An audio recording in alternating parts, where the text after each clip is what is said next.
നിങ്ങൾക്ക് സ്ട്രെസ് ഉണ്ടോ? ഉണ്ടെങ്കിൽ ഡയബറ്റീസ് വരാനുള്ള സാധ്യത 100%. ഡയബറ്റീസ് വരാൻ ഉള്ള ഏറ്റവും പ്രധാനപ്പെട്ട കാര്യം സ്ട്രെസ്സാണ്. കാരണം സ്ട്രെസ്സ് വരുന്ന സമയത്ത് നമുക്ക് വേറെ പല ഹോർമോൺസ് നമ്മുടെ ശരീരത്തിനകത്ത് റിലീസ് ആവുന്നുണ്ട്, എസ്പെഷ്യലി കോർട്ടിസോൾ. ഈ കോർട്ടിസോൾ എന്ന് പറഞ്ഞാൽ ഒരു സ്റ്റിറോയിഡാണ്. നമുക്കറിയാം സ്റ്റിറോയിഡിൻ്റെ ആഫ്റ്റർ എഫക്റ്റ് എന്തൊക്കെയാണെന്ന് നമുക്കറിയാം. ഓവർ പീരീഡ് ഓഫ് ടൈം നമ്മുടെ ശരീരത്തിനെ എന്തൊക്കെ പ്രശ്നങ്ങളിലേക്ക് സ്റ്റിറോയിഡ് തള്ളിയിടുന്നുണ്ടെന്ന് നമുക്കറിയാം. അപ്പോൾ സെയിം അതേ എഫക്റ്റ് തന്നെയാണ് ഓവർ പീരീഡ് ഓഫ് ടൈം നമ്മൾ സ്ട്രെസ്സ് അനുഭവിച്ചു കഴിഞ്ഞാൽ നമുക്കുണ്ടാകുന്നത്. അതായത് നമ്മൾ സ്റ്റിറോയിഡ് എടുക്കുന്നതിൻ്റെ ഏകദേശം അതേ എഫക്റ്റ് തന്നെയാണ് നമ്മൾ കണ്ടിന്യൂസ് ആയിട്ട് ഹൈ ടെൻഷനിൽ സ്ട്രെസ്സിലിരുന്ന് കഴിഞ്ഞാൽ നമുക്ക് സംഭവിക്കുന്നത്.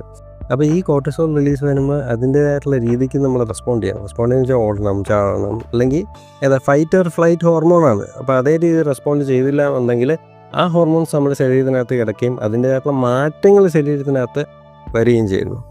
സോ ആവശ്യമില്ലാത്ത സ്ട്രെസ്സുകൾ നമ്മുടെ മനസ്സിൽ എടുത്തു വയ്ക്കാതിരിക്കാൻ പ്രത്യേകം ശ്രദ്ധിക്കുക.